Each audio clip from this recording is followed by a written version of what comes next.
नमस्कार दोस्तों। जैसा कि आप लोग जानते ही हैं कि पिछले कुछ दिनों से मैं उत्तराखंड में था और कल रात ही मैं उत्तराखंड से आया हूँ।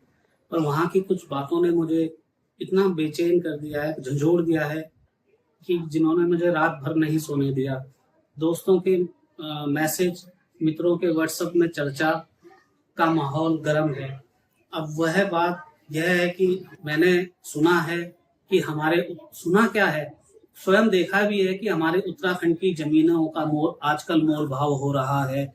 और जैसा कि हमारा हिस्सा खाल पट्टी से कई जमीनें बिक चुकी हैं और कई जमीनों का सौदा हो चुका है, जिसके सबूत भी हैं और बातें भी, चर्चाएं भी गर्म हैं। जैसे कि भंडाली से लेके बांगा, गुना, नौशीला, चाका, इनके ऊपर तक की जमीनों का मोल भाव हो चुका है, जिसके लेकर काफी लोग के अंदर गुस्सा है, रोष है। और मुझे भी इसी बात को लेकर गुस्सा है कि वह कौन लोग हैं जो वहां की जमीनों को खरीद रहे हैं, और कौन वो लोग हैं, कौन वो दलाल हैं जो दलाली खा रहे हैं और अपने ही देवभूमि की जो भूमि है उसको बेच रहे हैं। क्या उनमें जरा भी शर्म नहीं है? आखिर वह लोग कौन हैं, कौन वो दलाल हैं जो भोले भाले ग्रामीणों को बहका रहे हैं, उनसे उनकी जमीनों को खरीद रहे हैं? क्या कभी आपने सोचा है कि कहीं वह असामाजिक तत्व तो नहीं, कहीं वह 2 नंबर से जो लोग धंधा करते हैं, पैसा बनाते हैं, कहीं वह लोग उन जमीन को तो नहीं खरीद रहे? आखिर क्यों खरीद रहे हैं? आखिर उसका फायदा क्या है? क्या वहां इंडस्ट्रियल एरिया बनने वाला है या क्या होगा? क्यों वहां के भोले वाले लोगों की जमीनों को खरीदा जा रहा है?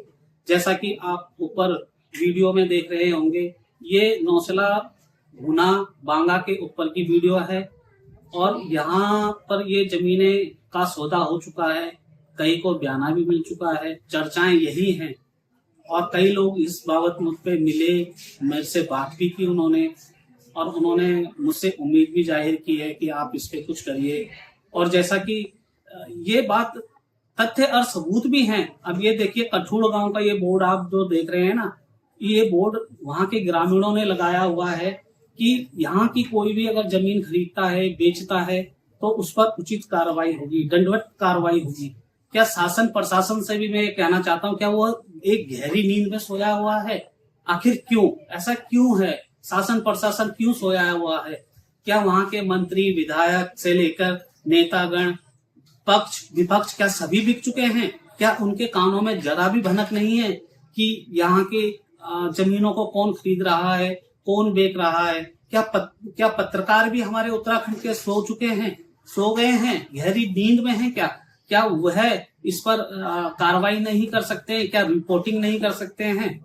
तो मैंने जितना जाना समझा, जैसा मैं आपको दिखा रहा हूँ, ये मेरे आंखों देखी बात है कि कैसे वहां पे भारी तो आके जमीनें खरीद रहे हैं। मैं आप लोगों को और ग्रामीणों से निवेदन करता हूँ, अपनी पुरखों की जमीनों को मत बेचो, नहीं तो आने वाले समय में आप पछताएंगे।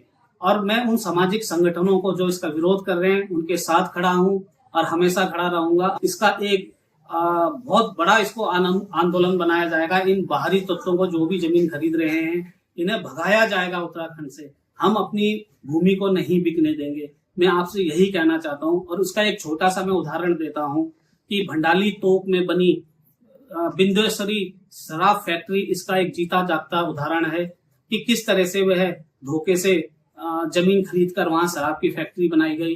और आज वहां पर हमारे ही लोगों का शोषण होता है। उनकी पक्की नौकरी नहीं है, उनको कोई ESI PF फंड वगैरह नहीं है, यहाँ तक मेरे को देखने और सुनने में आया है। और मैं इस फैक्ट्री के बारे में मैं दूसरे वीडियो में आप लोगों से चर्चा करूंगा, सबूत के साथ, तथ्यों के साथ चर्चा करूंगा। पर तब तक मैं आप लोगों से यही निवेदन करता हूं कि हमारे गांव की जमीनें नहीं बिकनी चाहिए। हम सबको एकत्र होना पड़ेगा, एक बड़ा आंदोलन करना पड़ेगा। मैं उन सामाजिक संगठनों से, उन लोगों के साथ हमेशा खड़ा हूँ। उनको मेरी मदद की कभी भी कहीं भी जरूरत होगी, ये विजय कोहली उनके साथ हमेशा खड़ा है और खड़ा रहेगा। धन्यवाद। ये बात आप तक जरूर पहुंचानी थी, क्योंकि इन बातों ने मुझे रात भर सोने नहीं दिया है। हम सब एक हैं, एक रहेंगे और इस आंदोलन की मुहिम को रुकने नहीं देंगे। धन्यवाद।